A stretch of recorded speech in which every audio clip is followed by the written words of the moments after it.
Hey, everybody, welcome to another episode of the Just Listen to Yourself podcast with Kira Davis. I, of course, am your host, Kira Davis, right here on the FCB Radio Network.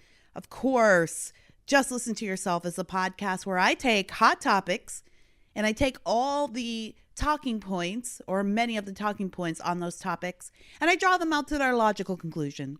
Because I believe that when we take the time to actually hear ourselves and think about what we're saying, a lot of times we change our mind. A lot of times we're not saying what we think we're saying. So we do a lot of different subjects on this show. Thank you if you're coming back to the show. Thank you. Thank you for your patronage. And if you're new to the show, welcome. Today we're not going to do a hot topic. Today I'm not going to do any persuading. Today I want to talk to you about coronavirus and the pandemic and the panic over the pandemic, because I think that there are a lot of people out there who maybe might not be sure where to turn for information or where to look, and you may or may not see me as a trusted voice. So I think it's my responsibility as a member of the media to tell you what I know and to tell you what I don't know, and then let you make your choices accordingly. But I think there are some people out there who are maybe looking to me to give some insight or information. And so I'm going to give you the best I have, which, full disclosure, is not much. However, I do think that in light of the president's address last night, I'm recording this episode on March 12th, 2020. And last night on March 11th, the president gave an address where he introduced some pretty extreme measures. I mean, extreme for our lifetime anyway. And we're restricting travel from Europe for 30 days, which is a big deal, except the UK. And they're also asking, state and local governments to take more action to keep down crowd sizes. So there's a lot of events being canceled, a lot of concerts being canceled. I myself have a trip to Italy scheduled in June, at the beginning of June. My son's graduating high school. He sings in the elite choir at school, and they've been planning a tour, a European tour, an Italy tour for a year. And they've booked the Sistine Chapel and the Vatican. I mean, they're singing in the Sistine Chapel, you guys. So my whole family decided, you know what? Whatever this costs us, we're all going together, and we'll just put it on credit cards and we'll figure it out if that's what we have to do. But this is a trip of a lifetime. So the whole family's booked to go. And it looks like this may not be happening after all. So it's a bit disappointing. Right now, we're just waiting to see how much money we've lost on it. And at first, I was a bit upset. But I do trust God. I do believe that everything, has a reason, or at least everything will work out to the glory of God, which to my mind works out for me. So in that respect, I'm not too upset, but yeah, I'm super annoyed that I might be out thousands of dollars that I really couldn't afford. But what can you do? If that's the worst thing that happens to our family, then I'm okay with it. You know what I'm saying? But let's get down to the nitty gritty here. Last night, the president told us that they are taking some actions. The government is taking some actions to halt the spread of this virus. And if you're like me, you're out there going, I don't know who to believe. I don't know what to believe. I turn on one channel and the reporters on that channel are telling me that this is an all out epidemic. This is the end of everything. Hide your wives, hide your kids. You're looking at some news reports and they're making it feel like this could be the end of the world. And then you turn to other channels and they're going, this is just media driven. This is just to make Trump look bad. We're in an election year. They want to sink the economy so that he can't run on the economy. And this is all propaganda. This is nothing but the flu. It's not a big deal. And I think legitimately a lot of people are confused as to what to believe. I don't know if this will make you feel better or worse. But as a member of the media, I actually am in the same boat as you. I'm finding it very difficult to track down trustworthy information. There's a lot of propaganda behind every view.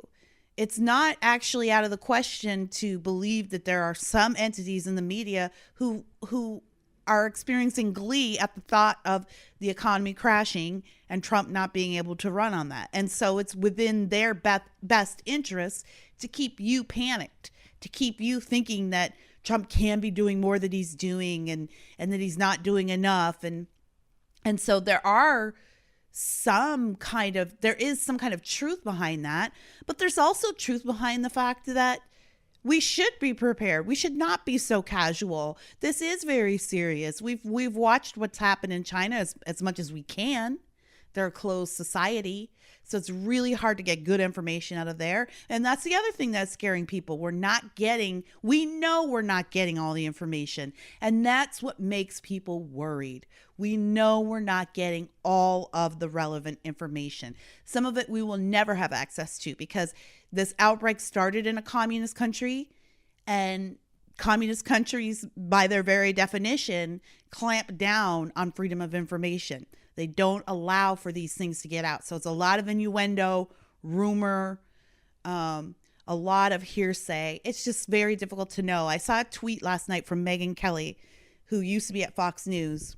And if Fox News makes the hair on the back of your neck stand up, I just want you to know that no matter what you think about Fox News, there are actual reporters there. So I've been appearing on Fox News off and on my entire career for the last 10 years. And there's liberals that work there. There's conservatives, obviously, that work there. Most of the conservatives are on TV. But behind the screen, I would say most of the people are liberals. Because you're talking about people who are in the film industry and the arts industry. And so those people tend to skew liberal. So don't be too hard on Fox News. I get it. We like to be like, oh, faux news. But there's opinion, right? Which is like the Hannitys or whoever else. Bill, this is so sad. I don't really watch Fox News, even though I'm on it a lot. But the Bill O'Reillys, he's not on it. Those are opinion people. They're opinion journalists. They're not reporters. Megyn Kelly is actually a reporter. She's actually a very fine reporter. She's really good at her job. She's always been excellent at her job, always. And I just say this to tell you that she's a trusted voice. Even she went on Twitter last night and said, I'm a reporter and even I don't know what to think. There's so much information out there. There's so many things going around, things flying around. I don't know who to believe. So it's not just you. You're not alone. I'm not alone. I'm going through all the stages here. I've done it all. Believe me, when Ebola panic hit, I'm standing. I record this show in my garage, and I'm standing looking at a box of emergency supplies that I bought back in the Ebola panic days. So Kira Davis is an old school panicker. Just know this. I'm an old school panicker. I tend to really skew to the side of panic. If I've got a pain in my side, it's pancreatic cancer. It's not indigestion. It's 100% terminal cancer. If I have a sharp pain in my head, it's an aneurysm. Do you know what I mean? I'm that person. I'm so sorry. I am. But maybe knowing that about me will help you take what I'm about to tell you more seriously, because I am the kind of person that would be prone to panic. I have really made an effort to keep myself informed as much as possible on this coronavirus and what's going on. Okay, so I'm guessing at some of the questions you would have for someone like me who's in the media. Should we be scared? I think is at the top of your list. I'm betting. Should I be scared, Kira? I think you should be concerned. I do not think you should be scared. I do not think you should be terrified, and I do not think that you should be in panic mode. In fact, we are nowhere near panic mode. Let me tell you that. That I know for sure. That I can tell you with confidence. We are nowhere near panic mode today, March 12th, 2020. Maybe on March 15th we might be, but right now we're not there. You should be worried. You should be concerned, not worried. You should be concerned. So when all this started, I was pretty casual about it. I was thinking, you know what? The media reaction has really been my main issue. It's been very skewed and very panic driven because that's what drives clicks, to be honest. So in the beginning, I was super casual about this. I was like, this is no worse than the flu. I still don't think it's that much worse than the flu, but I'm not sure. That's only my opinion, y'all. I have no medical experience whatsoever. That being said, it's obviously serious, and it's obviously something that the globe, all of the leaders of the world are concerned about spreading. They don't want it to spread. So clearly it's an issue. Should you be concerned? Absolutely. You should be prepared. There are two reasons why you should be prepared, and there are two ways you should be prepared. Reason number one and way number one, you should always have at least 3 days of supplies at the ready, no matter where you live. If you live in a studio apartment, or if you live in a house, if you live in the middle of nowhere, you should always have 3 days of food and water and medication or supplies at the ready. That is actually the recommendation of FEMA, and that was well exhibited when Katrina hit. So when Hurricane Katrina hit in Louisiana and in Houston, in the Texas area down there, of course, for those of you who are old enough, you remember the political controversy surrounding it. Bush wasn't doing enough. It's Bush's fault that all these people are sitting there with no help. FEMA couldn't get in there in time. But when I was reporting on that story, one thing that I learned when I stepped outside of the noise of what was happening is that a lot of the people who were simply not prepared. It wasn't that George Bush was sitting around in the White House fiddling with the dials on his evil weather machine and going, I can't wait for all these black people in New Orleans to just be sitting ducks. No, what was happening is no one was prepared. So FEMA, even before that date, even before Katrina hit, even before those levees broke, FEMA has always said you should always have 3 days supply of food and water and any medications you might need, because that is about how long it'll take FEMA to get to you in an emergency. You've got to be prepared to do for yourself and your neighbors for at least 3 days. They may get there sooner. A lot of times they do. But that's always been their recommendation. Always. No matter, as long as FEMA's been around. So you should always have that on hand, because in the event of an emergency, of any kind of emergency, of any kind of attack, of any kind of quarantine, it's going to take the government at least 3 days to get their act together and get to you, at least. So be prepared. I live in earthquake country. So for us, we know we should always have these things in our cabinet. I always have extra water. I always have extra, I have a little pantry that I'm not a prepper. It's not stocked to the hilt, but it's got a few extra canned goods in there. Whenever I go to the grocery store, I buy an extra can of beans. I buy an extra, can of Spam or whatever. And I just throw it in the emergency pantry. And slowly I just build it up. Now, I've had to refresh some of my supplies because I haven't looked at them in a while, and I realized, oh shoot, a lot of them are expired. So I've had to refresh them over the last few days. But I'm just saying you should always be prepared. You should be concerned that a quarantine of some kind is going to come your way. I think for most of us, we will see some kind of measures happen in our communities. I live in Orange County, California. Right now, we're good to go. Right now, Orange County authorities are saying it's business as usual. We have no reason to be concerned. School's going on, events are going on, and it's just up to certain individuals if they want to cancel their events. LA is canceling events left and right. So far, nothing has hit Orange County. I've got tickets to see David Spade on Saturday night at the Irvine Improv. We'll see if that happens. I don't know. But so far, we're good to go here. We're just kind of exercising caution. I don't count on that lasting. Everything that I've seen, and I'm staring at a couple of articles right now. There's one on Medium that's going around. Let me see, his name is, so you can go find it. You can go search for it yourself on medium.com. And the author's name is Thomas, T-O-M-A-S, no H, T-O-M-A-S, Pueyo, P-U-E-Y-O, Thomas Pueyo. He last updated it yesterday. And it's called Coronavirus, Why You Must Act Now. And it's very lengthy, but he's got charts, he's got data. It's very informative.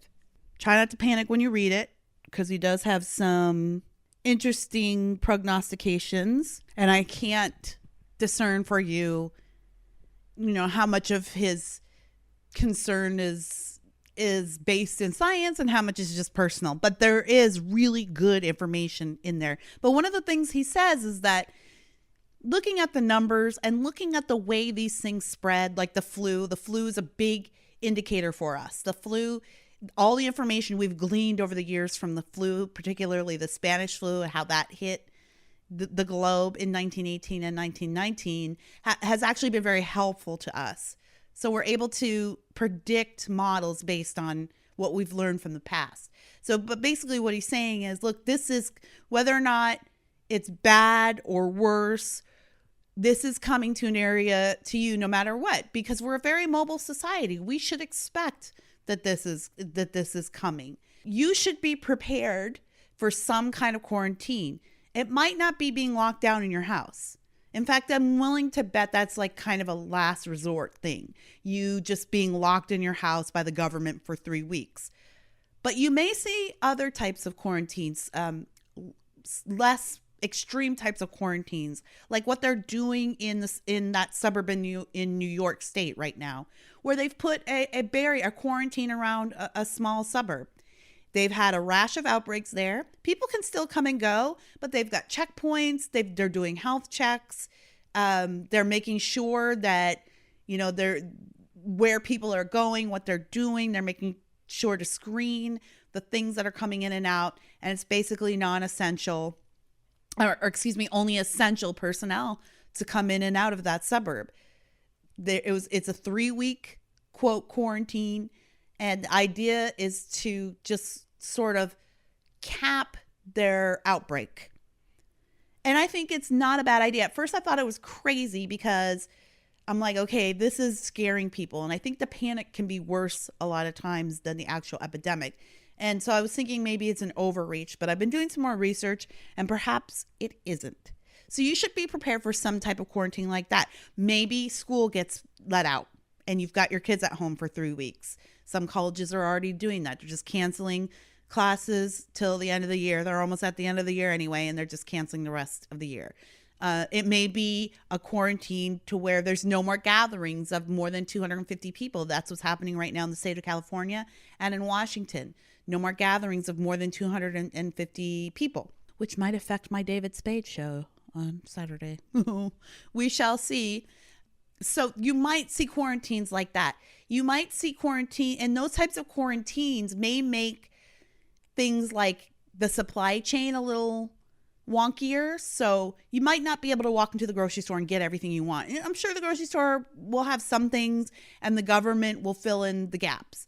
But to be safe, you should always have at least 3 days so that you can survive until you figure out what's happening with the supplies going in and out of your grocery stores, what's happening with what the government is getting to you and exactly what they're getting to you. That's why you should be prepared. You should be prepared for some type of small quarantine. I don't think we're going to get to the point where everyone is just locked down and no one can go anywhere, but I can't make these types of predictions because I'm not a medical professional. So that's one type of quarantine, one type of preparation you should make. 3 days of food, water, medicine.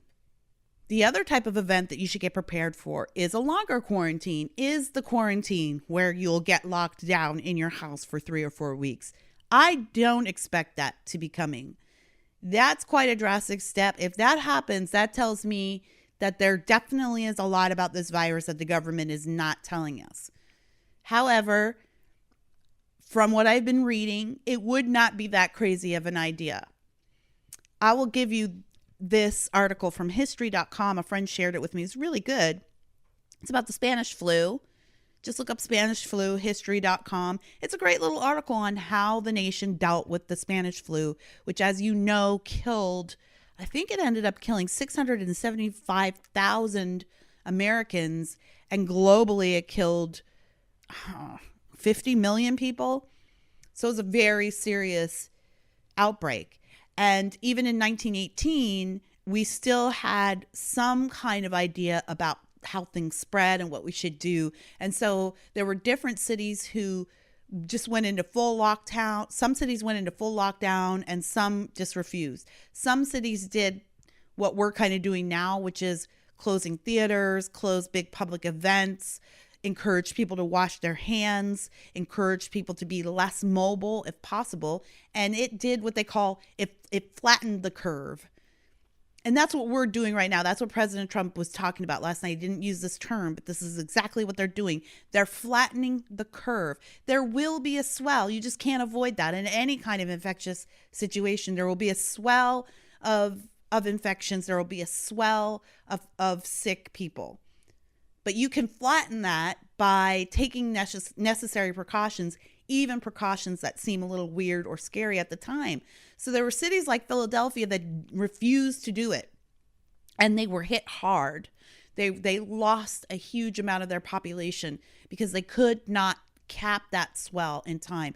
Cities like St. Louis, in the first wave of the Spanish flu, there's a second wave that came in the following year. Cities like St. Louis were able to manage it by asking people to stay home, canceling big events, and they were able to flatten their curve. So that's what we're doing now. If this curve gets a little bigger, the government may very well, your state government or the federal government may very well take more drastic measures to flatten the curve. Again, you should be concerned but not frightened, because even that would be a good thing. Even that it's a step to say, we're not being casual about this. We're taking your health seriously. We want to flatten the rate of infection here. So if that happens, I am not too concerned that it will, but if it does, you should be prepared to be inside for about a month. So I know it's ridiculous to see all these people buying toilet paper. I was at the grocery store just this morning and everybody had toilet paper. We still had toilet paper at the grocery store, by the way, but everybody had toilet paper in their cart. I think I'm good on toilet paper for a bit here. So I have not felt like I need to buy any more. If you're looking, I heard Home Depot is a good place to look. I went to the dollar store and I have like 2 4-packs of emergency toilet paper in my emergency pantry. And then thankfully I had just done a Costco run for toilet paper right before all this hit. So I think we're good, but that's kind of the reason. I know it's crazy to see all these people with toilet paper, but what they're doing is they're thinking ahead. They're thinking, if we do have to sit in the house for a month, can I make sure we can wipe our butts? Why Americans haven't switched to the bidet yet, I don't know, but it's really making me rethink. And I know you can get those little kits from Amazon. I haven't even looked to see if they're available now, because I'm wondering if the panic is setting off a bidet buy-off, but we'll see. But yeah, I think people are preparing in case they've got to sit in their house for a month. So you should be thinking about that. You may live in a space where you can't store a month's worth of supplies, but there are some things that maybe you can do to prepare just in case. I don't know your situation, so I'm not going to tell you exactly what to buy or what to have, but some of the things you should think ahead about are things like toilet paper, the things you're going to use to wipe your butt with. I'm imagining that even in the case of a huge quarantine like that, electricity still works, water is still on. Somehow I imagine the government would make sure that there are people at those places to keep all that stuff working. So I'm assuming these things are going to still be on. But maybe you want to have a little bag of charcoal in case the power does go out, or in case you have to have rolling blackouts because there's not enough personnel to keep the electricity on. You should always have a few bottles of water on hand. Anyways, you should always have that. Always. I don't care if we live in good times or bad times. You should always have a couple of bottles of water on hand. Another thing you can do is to buy the things that make things, right? The things that you prepare things with. Flour, sugar, yeast. Those things. So maybe you can't, store a month's full of canned goods in your studio apartment in New York City or whatever, but you can put 2 or 3 bags of flour in there. Make sure you've got a nice stock of yeast, and you at least know you're eating bread for the next month. I have every reason to believe that and this is what they're doing in that suburb in New York too. I have every reason to believe that the government would supply food and liquids for quarantined populations. But again, we should not be assuming that the government can or will do any of this, or that it'll get to us when we need it or want it. So there's nothing wrong with just being prepared for those things. So just the things that you would need to make things, to prepare things, stuff like that you can do. You don't have to stock up 400 cans of green beans. You can just get the supplies to make noodles yourself, to make bread yourself, to make, get some bouillon cubes, or get some chicken broth, just the staples, the basics, and you'll be fine. Beans are great, because beans, all you just need is a little water, a little heat, and that's a great protein. So just little things like that. And of course, your medicines. If you make sure you've got some Advil on hand, some ibuprofen, an antiseptic of some kind, an ointment of some kind. You don't need to overstock yourself. I get it that there are people out there who are preppers. I have a few friends myself who are preppers, and if things get too hairy, I'll be hitting them up for help. But you don't need to think that just because you're not that person that you're in danger. There are small steps you can take to prepare yourself that won't cost you a lot of money or cost you a lot of extra space in your house. So that is the other way you should be prepared for what could be coming. So I'm going to go back to the other question. Kira, now you've told me a lot about being prepared and what I should see. Should I be scared? No, I don't think you should be scared. And I want to remind you that this is the person who's standing in her garage right now looking at the emergency supply pack she bought when the Ebola panic was happening 5 or 6 years ago. If anyone is prone to panic, it's going to be me. Don't panic. It's not time to panic. I will say this for President Trump. Good or bad, whether you like him or whether you hate him, I thought his address was very good last night. And actually, it's a stroke of genius to put Mike Pence in charge of the coronavirus task force, because Trump is not a very settling, calming presence, is he? Even if you love him, you've got to admit that. You don't look to Trump to feel like better about things. But Pence has got this really even keel. He's like your grandpa. He's got this even keeled, very authoritative way about him. But he's got kind of a kindness and a softness to him. You feel soothed by him. He reminds me of President David Palmer from 24, the best and the first Black president, actually. David Palmer. He reminds me of him. He's just very calm and even keel. And I think it was, and also Pence is one of those guys. He's an Indiana guy. He's no nonsense. He's a Midwesterner, right? He doesn't use extra words. He doesn't use $10 words, and he won't put up with your, overreactions. He's always going to bring it back to zero. He's always going to tell you the straight goods, and he's not going to use extra words for it. So it was great that Pence is in charge of this, because I think he's a great calming force, and his voice can cut through some of the hysteria. That being said, I do think what Trump said last night was really good. I thought he did a great job. I think the government is doing about what I would expect a good response to be. I think I'm pulling up short of calling this the government doing a great job, just because I don't think government does a good job at much. Generally speaking, Republican, Democrat, whatever. But I don't know that this could be handled any better. I think Trump is absolutely right to restrict travel from Europe. Here's the reason why he did that. You may be saying to yourself, oh, why is he restricting it from Europe? But people can still come from South Korea, or people can still come from the UK, but not the rest of Europe. It doesn't make sense. Some people are even screaming about xenophobia today. Oh, he only said people from the UK could come because it's mostly white people there. Calm down.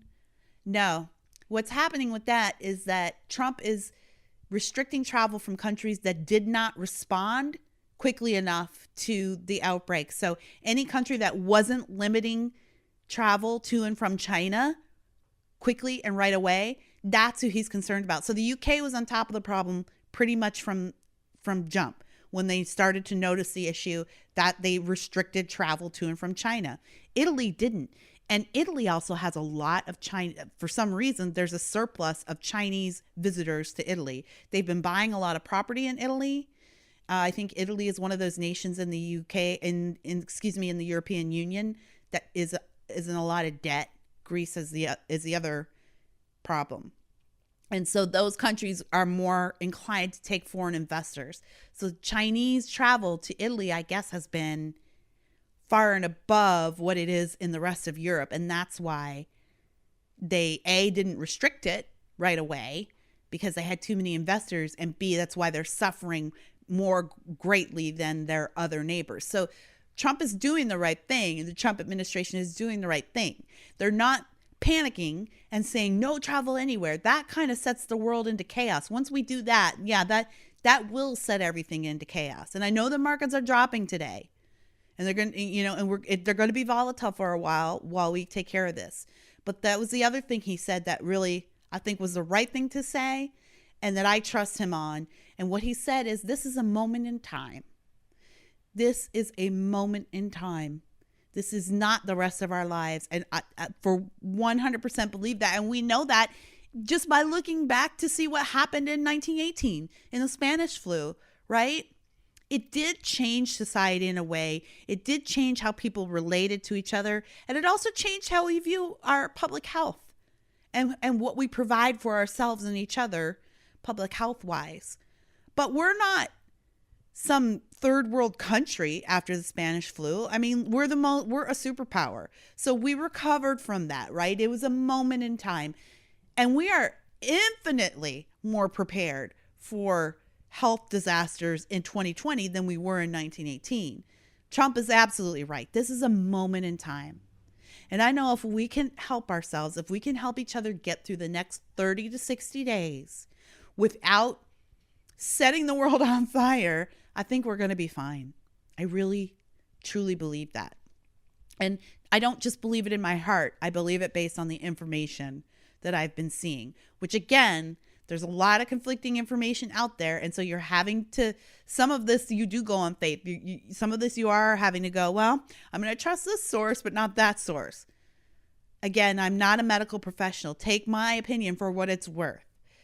But this is just a moment in time. Trump is absolutely right.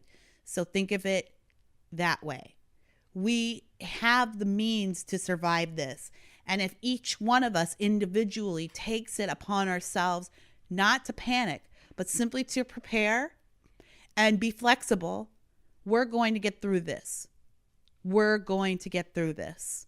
There will be more cases coming to your area. That's just a fact. It doesn't matter if we're talking about coronavirus or the flu. You could quarantine your entire neighborhood, but the flu or the common cold is coming to your neighborhood at some point, right? So it's not unusual for someone to say, yes, the coronavirus will end up in your circle of influence somehow. But we can still take our precautions to lessen the impact. The other thing I think is very important to remember about the precautions that we're taking as a nation so far. And by the way, Trump said, we're not restricting goods from Europe. We're just restricting travel between people. So the ships are still coming. I would imagine there's going to be a huge delay in the supply chain because it's going to take longer to screen things, to screen the people who are bringing things. You're probably going to have to disinfect everything, all that good stuff. So the supply chain is going to slow down.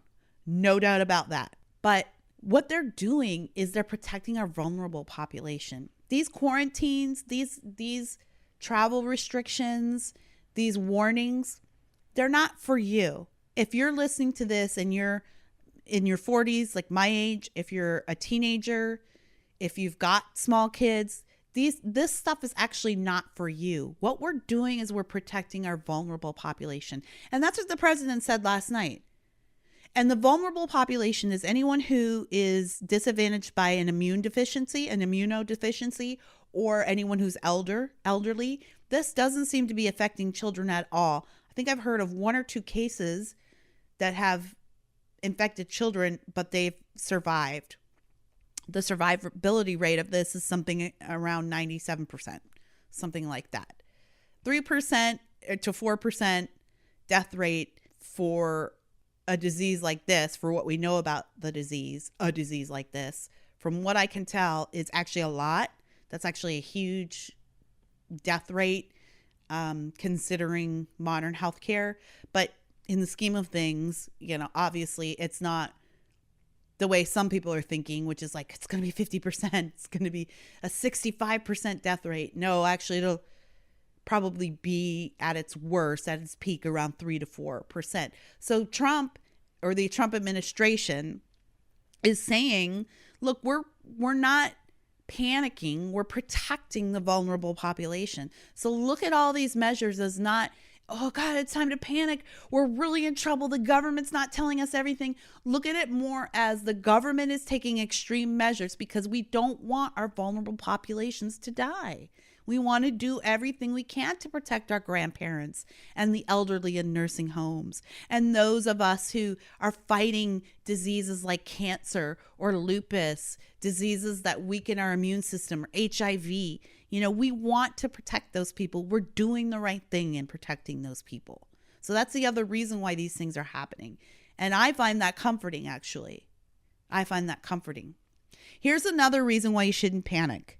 The United States is eminently prepared for things like this. Other countries aren't. And there's a cultural issue that really matters here. I have a friend whose husband has a business in Wuhan, and he got out of Wuhan right before the quarantine started. And he's back here in our neighborhood. He's been monitored. He's been back for a couple months now, so he looks good. He seems fine. But one of the things she was telling me was that in parts of China like Wuhan, people believe it's bad luck to wash their hands. So disease spreads quicker. Also, people do things like eat bats, and disease from animals to humans can jump, and it can mutate very quickly in situations like that. Those are not issues we have as Americans, as North Americans. In Western society, we take very seriously hygiene. We have laws. We have hygiene laws that places like China or countries in Africa don't have. You have to wash your hands before you go back to work. We're very aware of antibacterial soap and wipes and all that stuff. And so our culture promotes good health. We have other issues. We're too fat. We eat too much sugar. We have other issues, but as far as hygiene, when you consider the culture of what we do in North America, we're way ahead of other countries. Countries like China are primed for epidemics because the culture actually prevents simple hygiene practices that can be lifesavers. Simply washing your hand, I know it sounds trivial. Simply washing your hands can reduce so much sickness in your life. Just by washing your hands, even just by washing your hands with warm water. Now, you should use soap. We live in a time when soap is widely available, people. You should be using it. That will help even more. But even just the act of washing your hands. I was reading a book about George Washington and how he led these ragtag forces against the greatest army on the globe, and he just hated it. He hated it. We think of Americans now as kind of united and fighting the single cause, but it wasn't much different in the 1770s than it is now in 2020. People were very divided, even more divided. They didn't have a concept of one nation. They were all just a bunch of little nations. Little colonies, Massachusetts and Connecticut and Virginia, little colonies, they were their own countries. And each of them had prejudices against each other. And Washington had to figure out a way to get these people who hated each other to fight in the same army. he himself was an elitist. He was kind of a snob, and he didn't care to be leading all of these, the unwashed masses. But anyways, at one point, the flu and the cold and some other diseases were breaking out in the military camps, and it was really taking out a lot of soldiers, a lot of manpower.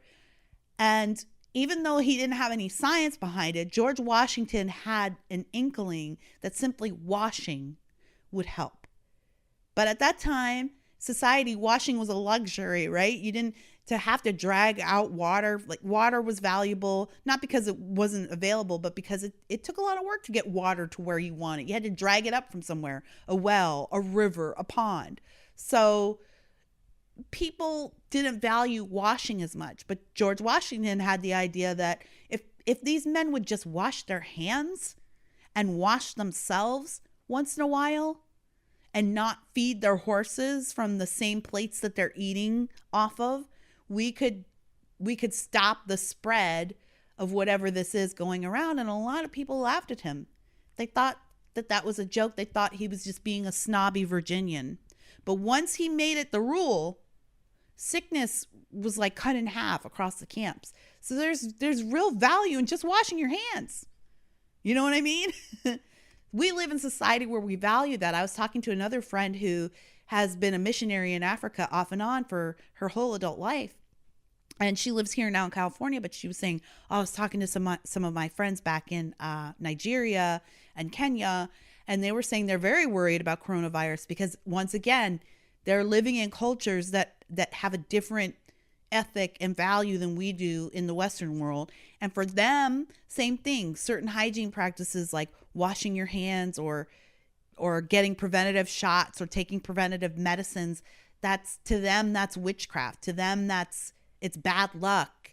It invites certain spirits, or it invites certain types of luck. And so they don't value. That's why Ebola was going to be worse in Africa than it could ever be here in the United States. They don't have those same, and this is a generalization. Obviously, there are plenty of advanced areas in Africa, but just culturally speaking.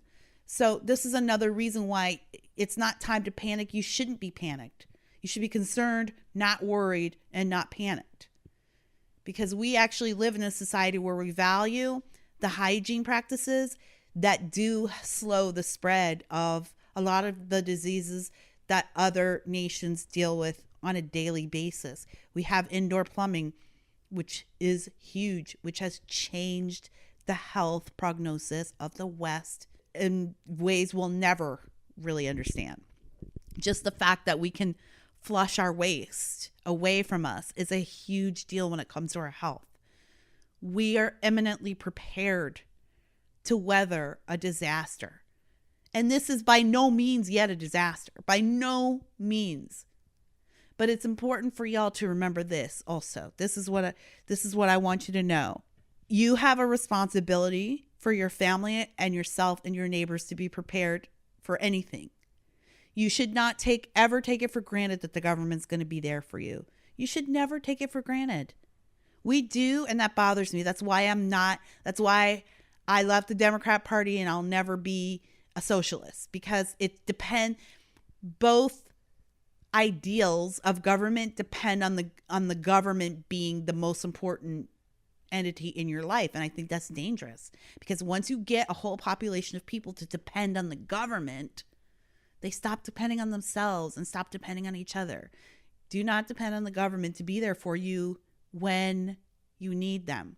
You should absolutely be prepared to take care of yourself and your family for at least a little bit until the government can get, the chaos out of the way and start the emergency procedures that they need to start. That being said, we live in a country, no matter what you think of Donald Trump or what you thought of Hillary Clinton or Obama or Bush or whoever, put all your ideologies aside for 1 second. The truth is, we live in a country where our government does provide for us and provides for us very well. In fact, provides for us so well that people kill themselves trying to get here.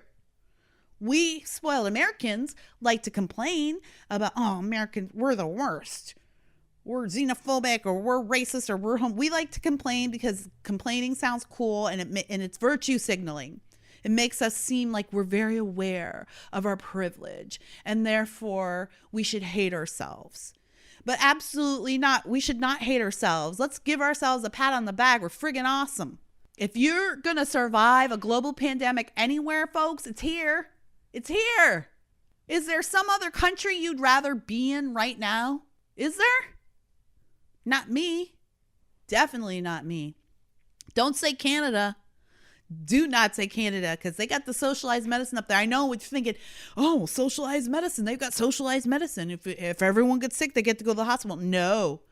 Socialized medicine is very costly and it's actually a subpar medical system because its resources aren't based in the free market. Its resources are based on what the government will and won't give. And when the government's already stretched because of an emergency, guess who gets choked out of the process? The patient. So no, you don't want to be in Canada right now. Trust me, I have no doubt that Canadian authorities are very concerned about what's about to happen to their medical system. Ours will probably experience a strain too. So I would caution all of you to not panic and don't overreact. Don't burden your healthcare system because you've got a little cough. Don't do that. There are people who need the doctors right now, like who are vulnerable. There are mothers with newborns and there are elderly people who are in treatment for cancer or other things. And they really need their doctors and they really need to go to the hospital. They really need that hospital bed. So think twice before heading out. But if you are ill, stay at home. And if it gets worse, then call. But we are prepared as a nation. There's no nation that's better prepared to weather something like this than us. Guys, America's the greatest country on earth. It is. And that should be your greatest comfort here. We're not like the Chinese. We're not like Mexico. We're not like Guatemala. We're not Somalia or Sierra Leone or Ethiopia, where people are just kind of left to their own devices to help themselves. And they don't have information and they don't have modern technology and they don't have the benefits of the same type of modern education that we have. We're not those places. We are the world's superpower. We are the most advanced nation on earth. We are the most powerful nation on earth.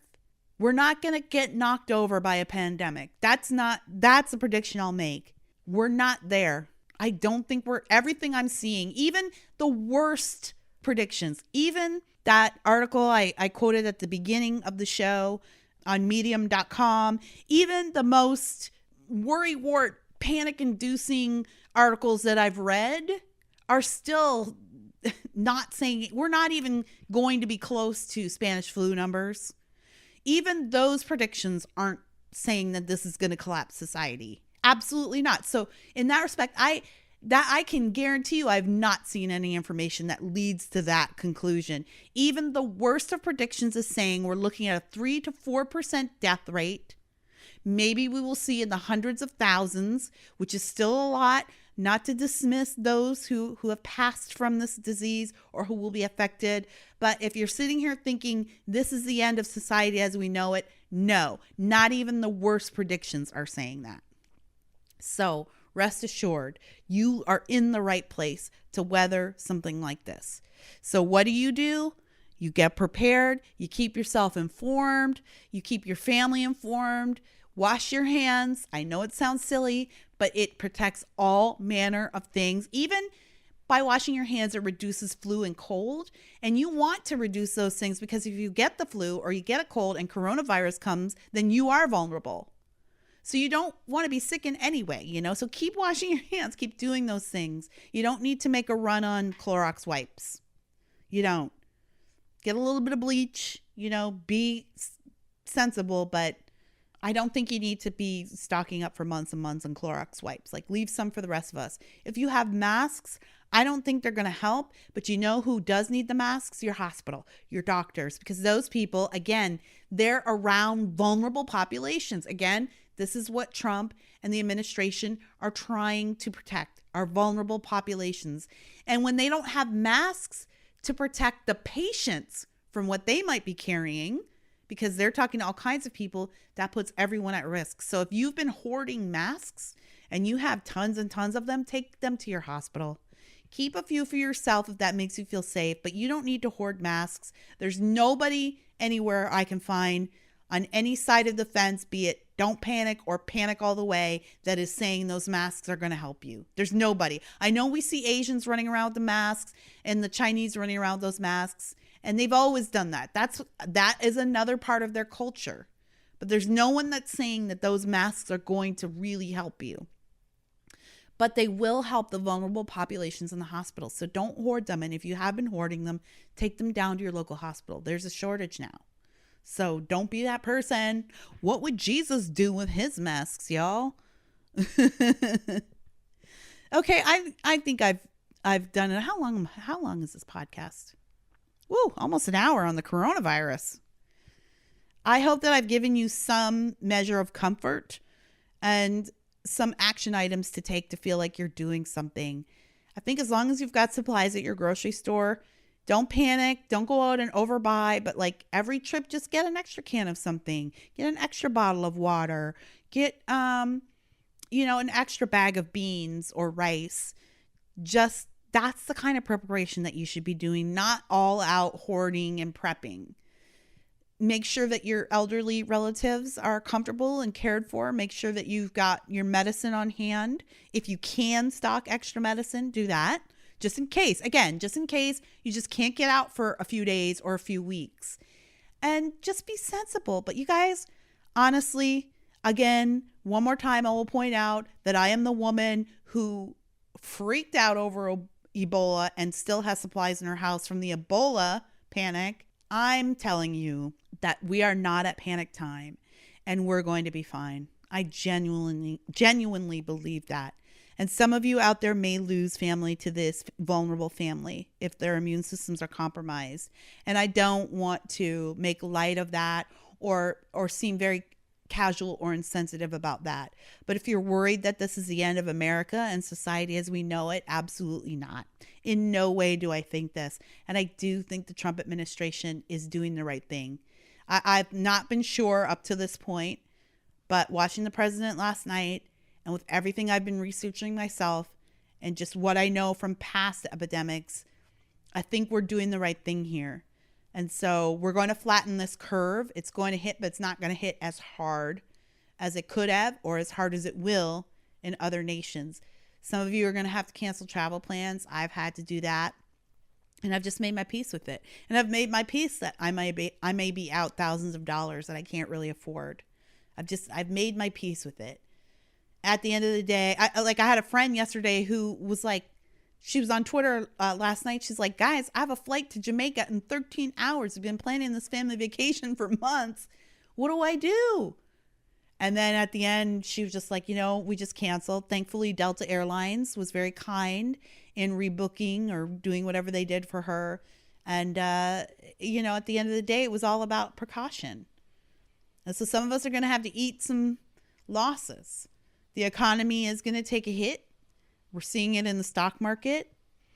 But Trump was right. This is a moment in time. Our economy, listen, we have never been better positioned to take a hit on our economy than we are right now. That is the God's honest truth. We have never been better positioned for it. Never. This economy is booming in ways that we have not seen since post-World War II. This economy is so strong right now. This is the position we want to be in if we have to take a huge hit. So in that respect, we're good to go as well, or as good as we could possibly hope for. There's no such thing as perfection. I'm sure mistakes are being made. Buy some stock, y'all. I bought stock yesterday. I'm about to get online and buy some more. Buy some stock. It's down. It'll go back up. The market will correct itself. The other thing that a lot of people don't understand or aren't hearing about is that there's a huge oil battle between Russia and Saudi Arabia right now. And that's really affecting the markets. It's just happening to hit at the same time as this coronavirus stuff.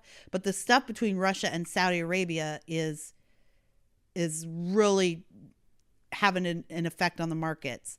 So there's that as well. But I would also say that I can't believe I'm going to say this, but this whole coronavirus thing proves that Trump's been right about China this whole time.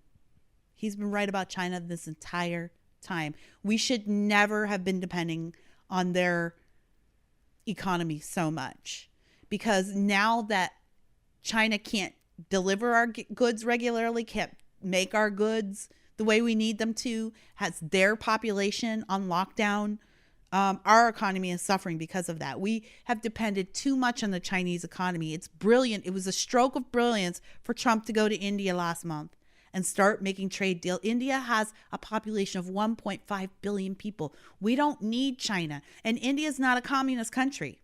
We don't need China. We shouldn't be depending on China. They're communists. You can't depend on them. You can't. And we're seeing why. He's absolutely right that we should have been weaning ourselves off the Chinese teat way before now. I'm sorry if you hate Donald Trump and he scares you, but on this point, he is absolutely correct. So you should feel assured. That should make you feel assured. We're opening new doors for trading and economic prosperity that don't involve kowtowing to a communist nation that can't even get their people to wash their hands in an epidemic.